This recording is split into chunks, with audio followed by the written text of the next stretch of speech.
The morning sun filtered through the bedroom curtains as David lay awake beside his wife, Victoria. For 10 years, he had believed they had built something unbreakable, a fortress of love, trust, and shared dreams. Victoria stirred beside him, her dark hair splayed across the pillow, and he reached over to brush a strand from her face. She mumbled something unintelligible and rolled toward him, her hand instinctively finding his chest. These quiet moments before the world woke up had always been his favorite. He kissed her forehead gently, lingering there for a moment longer than usual. "Good morning, beautiful," he whispered, though she was still half asleep. Victoria's eyes fluttered open, and she gave him that sleepy smile he'd fallen in love with a decade ago. She leaned up and kissed him properly, her lips soft and warm. David pulled her closer, his hands moving down to her waist as she pressed against him. The familiar comfort of her body against his was like coming home. He was aroused by her proximity, and she seemed to notice, giggling as she pushed him back playfully. "Not now, sleepyhead. Emma will be awake soon," Victoria said, though there was reluctance in her voice. Emma, their daughter. She was 7 now, with Victoria's dark eyes and David's stubborn chin. David had raised her since she was a toddler, had taught her to ride a bike, had attended every school event with pride swelling in his chest. He thought of her as entirely his own, though biologically they shared no blood. Victoria had been pregnant when David met her at a coffee shop, and he hadn't cared then. He didn't care now. He released his wife with a groan of exaggerated frustration that made her laugh. "One day that girl will be at college and you won't have that excuse anymore." "I'm counting on it," Victoria teased, sliding out of bed and padding to the bathroom. David watched her go, admiring her silhouette in the morning light. She had always been his person, the one who understood him, who challenged him, who made him believe in forever. He had never suspected anything was wrong. Their sex life was still passionate after a decade. They still laughed together. They still held hands during movies. They still made plans for the future with genuine excitement. That afternoon, David picked up Emma from school as he always did on Thursdays. She chattered excitedly about her math test and the boy in her class who had accidentally released the class hamster. David smiled and listened, running his fingers through her hair as she talked. At the red light, she turned to him with that serious expression kids sometimes get. "Dad, do you love Mommy more than you love me?" The question caught him off guard. "Of course not, baby. I love you both. Different kinds of love, but equally." Emma seemed satisfied with this answer and returned her attention to her backpack, but something about the question nagged at David for the rest of the day. He didn't know it then, but that innocent question was the first crack in the dam that was about to burst open. That evening, after Emma was tucked into bed, Victoria asked him to come upstairs early. They had spent the last few weeks in a passionate phase, and David assumed she had something intimate in mind. Instead, he found her sitting on the edge of their bed, her fingers twisting nervously in her lap. Her face was pale, almost gray. David's stomach tightened. "What's wrong? Are you sick?" he asked, sitting beside her. "No, I'm not sick," Victoria said, her voice barely above a whisper. "David, I need to tell you something I should have told you a long time ago." Victoria's hands trembled as she looked at David, her dark eyes glistening with unshed tears. He reached for her, but she pulled away slightly, as if she didn't deserve his comfort. This gesture alone terrified him more than any words could have. "I've been wanting to tell you for years," Victoria began, her voice cracking. "But I was afraid. I was afraid of losing you, of losing our family, of losing everything we've built together." David felt his heart begin to pound in his ears. "Tell me what? Vic, you're scaring me." Victoria took a deep breath and steeled herself. "Emma's biological father. He came back into my life 3 months ago." The words hit David like a physical blow. He opened his mouth to speak, but nothing came out. Victoria continued quickly, as if she needed to get it all out before she lost her nerve. "We ran into each other at the grocery store. He's been living in the city for 6 months. I didn't recognize him at first. He's changed so much. But he recognized me." She wiped her eyes with the back of her hand. "At first, I avoided him. I felt no desire to reconnect. But then he started coming to places he knew I'd be. He apologized for abandoning us when you were born, Emma. He said he'd made a terrible mistake and wanted to be in her life." David stood up abruptly and walked to the window, needing distance from her. His mind was reeling. Did you sleep with him?" The question came out as barely more than a whisper. "Yes," Victoria admitted, and the words seemed to suck all the oxygen from the room. David gripped the windowsill, his knuckles turning white. "When?" "A month ago. Just once. After that, I told him I couldn't do this anymore. I told him he needed to stay away from our family. But David, that's not the only thing." Victoria's voice had taken on an urgent quality now. "He started pestering me again. He said he wanted to meet Emma. He said he had rights, that he wanted to be her father." "Jesus Christ, Victoria!" David turned to face her, and he could see the guilt and shame etched across her features. "You had an affair. You betrayed me, and our marriage, and—" "I know," she cried out, standing up to face him. "Don't you think I know? I hate myself for it. I hate what I did to you, to us. But I didn't know what to do about him. I was panicking." They stood across from each other, separated by the physical distance of a few feet, but worlds apart emotionally. David could feel the anger rising in him, hot and fierce. "And Emma? What does he want with Emma?" Victoria's face crumpled. "He's threatening to take legal action. He's demanding visitation rights. He's insisting that he be part of her life. And David," she paused, swallowing hard, "he's been telling Emma things. He's been approaching her at school, talking to her, and yesterday he told her that he's her real father, not you, that she should know the truth about who she is."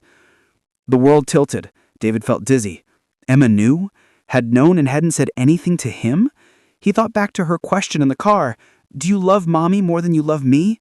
It suddenly took on a sinister meaning. "Why are you only telling me this now?"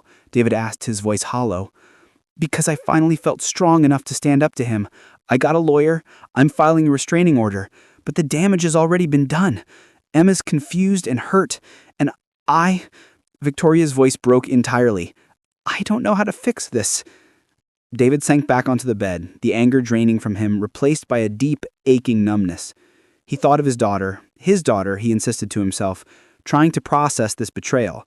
She had been burdened with an adult secret, forced to carry the weight of her mother's infidelity and the appearance of a man claiming to be her biological father. "I need to see her," David said suddenly. "I need to talk to her." "Not tonight," Victoria pleaded.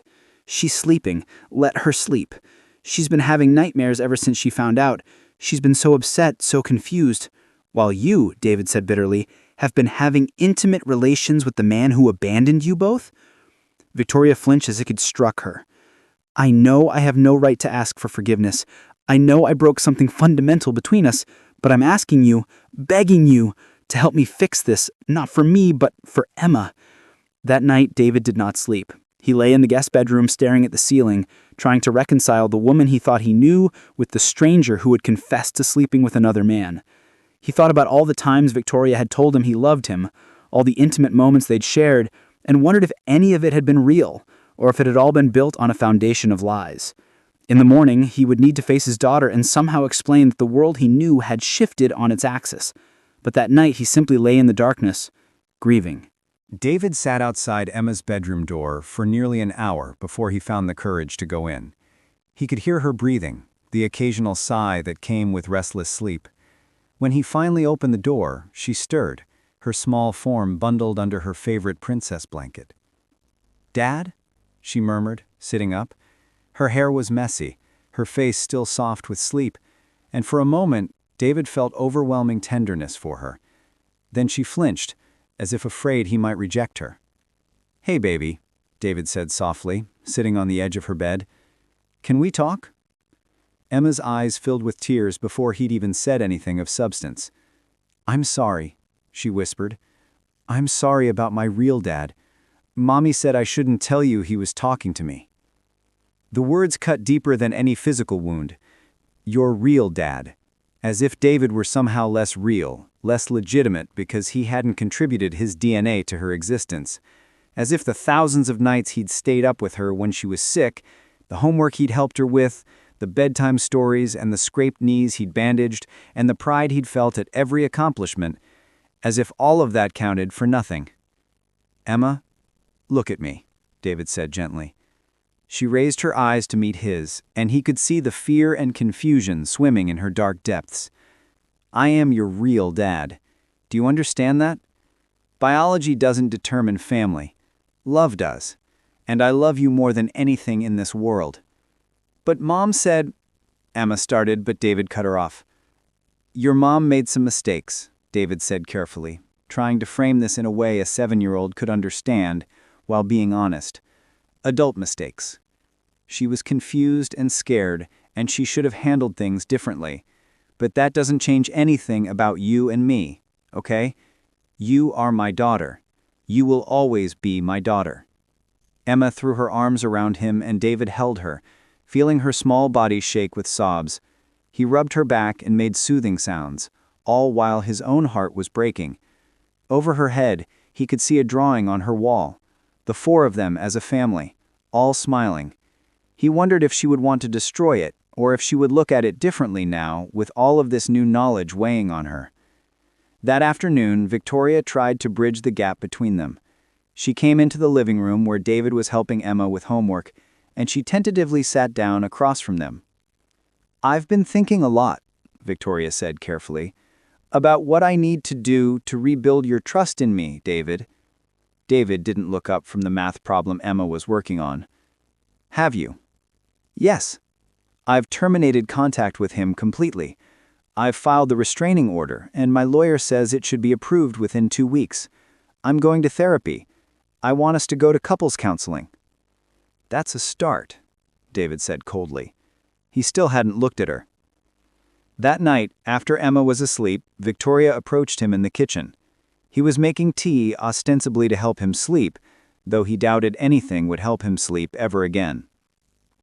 David, I know I have no right to expect your forgiveness, but I'm asking you to try, for Emma's sake, if not for mine. For Emma's sake? David laughed bitterly, setting down his mug with more force than necessary. That's rich coming from you. Where were you thinking about Emma's sake when you were fucking another man? Victoria recoiled, as if he'd physically struck her. Don't what? Don't be angry? Don't be hurt? Don't feel betrayed? David's voice was rising, and he had to consciously lower it so as not to wake Emma. Victoria, you had an affair. You let another man approach our daughter at school and tell her lies about her identity. You put her in an impossible position and didn't even have the decency to tell me immediately. I know, and I hate myself for it. I made a horrible mistake. A mistake is forgetting to pick up milk at the store, David said harshly. This was a choice, a series of choices. You chose to spend time with him. You chose to meet him in secret. You chose to sleep with him. And then you chose to keep it from me. You're right, Victoria said, sinking into a chair. You're absolutely right, and I don't expect you to forgive me. I love you, David. I love Emma. I don't want to lose you. David looked at his wife, really looked at her, and tried to see the woman he'd promised to spend his life with, but all he could see now was a stranger wearing her face. I don't know what I want anymore, he said finally. I can't think about this right now. Over the next few weeks, David went through the motions. He got Emma to school, made sure she did her homework, attended her dance recital. But there was a distance inside him now that no amount of forced smiles could bridge. At night, he either slept in the guest bedroom or he waited until Victoria was asleep before getting into bed with her, maintaining a physical separation that made clear the emotional gulf between them. Victoria was trying, he had to admit. She went to therapy twice a week.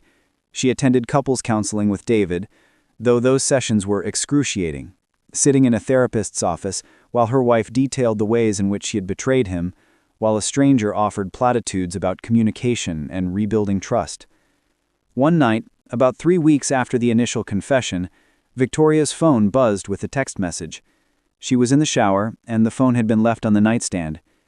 David didn't mean to look, he truly didn't, but the message preview was visible on the lock screen. It's me. I know about the restraining order. My lawyer says I can appeal if I file the right paperwork. I'm not giving up on her. On us. David's blood ran cold. He felt his hands start to shake. Without thinking, he picked up the phone, but it locked before he could see anything else. He set it back down slowly, his mind racing. When Victoria came out of the shower, wrapped in a towel, her hair dripping, he looked at her with an expression she couldn't quite read. "Did someone text you?" he asked quietly.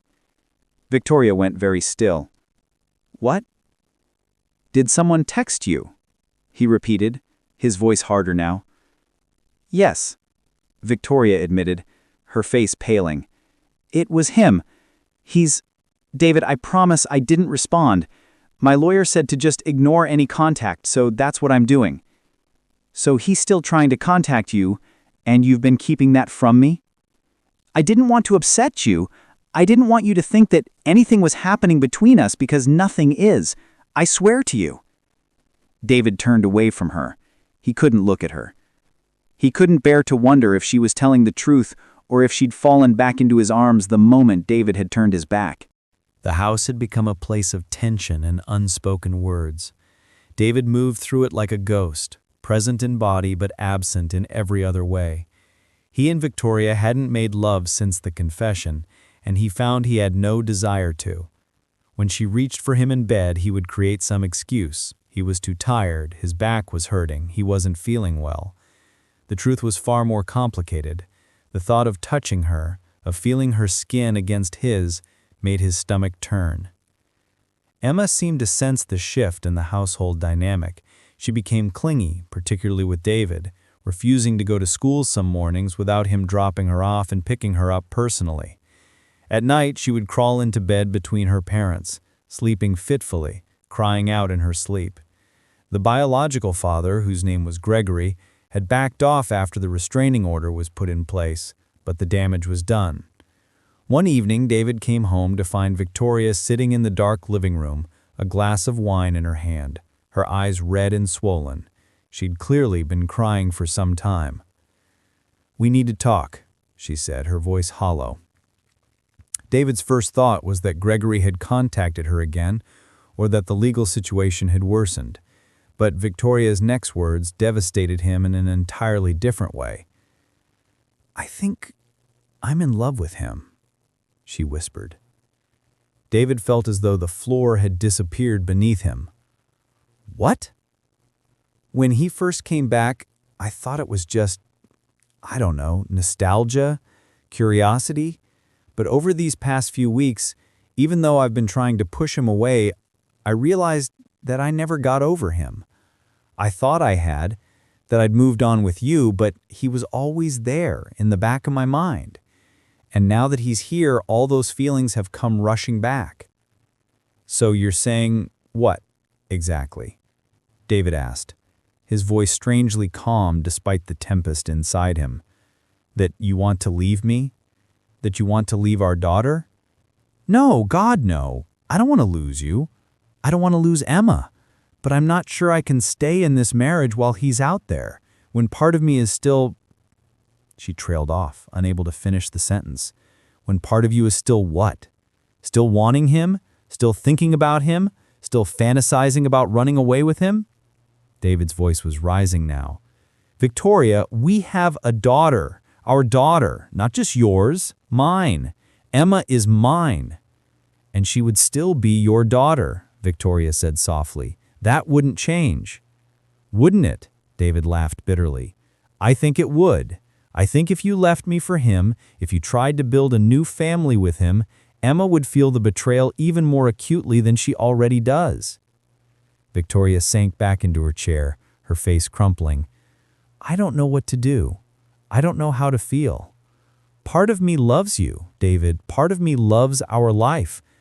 But another part of me is completely consumed with thoughts of him. And I hate myself for it. I hate that I'm capable of feeling this way while married to you, especially after everything I've already put you through." David walked out of the room and went upstairs to Emma's bedroom. She was sleeping, her small form curled up under her covers, her favorite stuffed animal clutched to her chest. He sat on the edge of her bed and looked at her in the moonlight streaming through the window. This was his child, not biological, but in every way that mattered. He held her minutes after she was born. He changed her diapers, taught her to speak, taught her to ride a bike, kissed away her tears. The thought of losing her, of seeing her only part-time, of having some other man take on the role of stepfather in her life, was unbearable. The next morning, David called a lawyer. If Victoria was serious about possibly leaving him, he needed to protect himself and his rights to Emma. The lawyer's words were blunt. Without biological relation, your custody rights are limited. Most judges would grant primary custody to the biological mother, especially if there's no signed adoption agreement. David felt the room spin. He'd never thought about this before. He'd assumed that being Emma's father, raising her since infancy, would mean something legally. But apparently, in the eyes of the law, he was nothing, a stepfather with no claim. He spent the rest of the day in a fog, going through the motions of work, while his mind churned with worst-case scenarios. What if Victoria took Emma and moved in with Gregory? What if they got together and he wanted to be part of Emma's life? David could end up relegated to weekend visits, if that, watching another man play father to the girl he loved more than anyone in the world. That evening, David found Victoria in the kitchen preparing dinner. Emma was at a friend's house for a playdate, giving them a moment of privacy. "I've been thinking about what you said," David began carefully, "about how you're not sure if you can stay in this marriage." Victoria set down the knife she had been using to chop vegetables. "David, let me finish," he said, holding up a hand. "I've also been thinking about Emma, about what would be best for her, and I think the worst possible thing we could do is split up, especially with Gregory in the picture." "What are you saying?" Victoria asked slowly. "I'm saying that we need to work through this. I'm saying that whatever you're feeling for him, we can't act on it right now. Emma needs stability. She needs to know that her family is solid even if it's fractured in some ways." Victoria's eyes were glistening with tears. "So you want me to deny my feelings?" "Yes," David said bluntly. "I want you to choose us. I want you to choose your family." 6 months passed. Victoria and David attended couples counseling religiously, working through the layers of betrayal and hurt with their therapist, Dr. Patterson. Slowly, incrementally, something began to shift. Not a return to what they'd been before. They both understood now that was impossible, but rather a rebuilding from the rubble of trust that had been destroyed. Victoria had obtained a new phone number and had successfully blocked Gregory on all platforms. With her lawyer's help, she'd secured a permanent restraining order that prevented him from coming within 500 feet of her or Emma. He had eventually moved away, apparently accepting that his efforts to insert himself into their lives were futile. Emma too began to heal. She started sleeping through the night again. She became less clingy, more willing to engage with her classmates at school. She even smiled more, that genuine, light-filled smile that David thought he might have lost forever. One evening, after Emma was asleep, David and Victoria sat on the back porch, watching the sunset paint the sky in shades of orange and purple. It was one of the first moments in months where David felt a genuine sense of peace. "I've been thinking," Victoria said softly, "about how I want to spend the rest of my life." David felt his body tense slightly. "And I want to spend it with you. Not because I'm afraid of being alone, and not out of obligation to Emma, though, of course, her well-being is paramount, but because I love you, David. I think I needed to go through this crisis to realize how much." David didn't respond immediately. He took her hand, and she leaned her head on his shoulder. "I believe you," he said finally. "But trust takes time. I don't think I can just flip a switch and forget what happened." "I know," Victoria said, "and I don't expect you to. But I want to rebuild what we had, and I want to make it better. I want to be better." That night, for the first time since the confession, David and Victoria made love. It was tender and careful, a rediscovery rather than a passionate reconnection. Afterward, they lay tangled together, and David felt Victoria's tears on his chest. "I'm sorry," she whispered. "I'm so sorry." "I know," David said, holding her closer. Over the next several months, they continued their healing journey.